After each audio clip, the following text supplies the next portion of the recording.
Sən demə bu deputat metroya, avtobusa minirmiş, xəbərimiz yox imiş.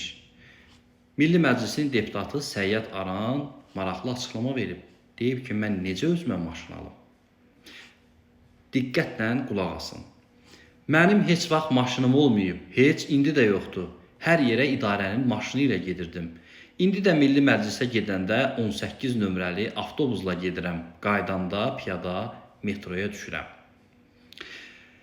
Səyyad Aran deyib ki, bəzən tədbirlərə köməkçisinin maşını ilə gedir. Mən kiməsə buna görə müraciət edə bilmərəm. Gedib kiməsə deyim, o da bir vəzifəli şəxsə nəsə desin. Lazım deyil belə şeylər. Kimdənsə asılı olmaq mənlik deyil. Mən dini komitədə işlədiyim müddətdə xidməti maşından istifadə etmişəm.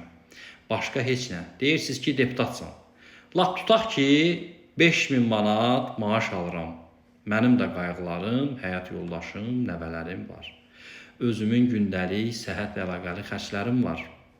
Pul alırsan, müalicələrə gedir. Mən oradan nə qədər qənaət edib pul yığım ki, özümə maşın ala bilərəm. Dəyərli izləyicilər, sözü sizə verirəm şərhlərdə.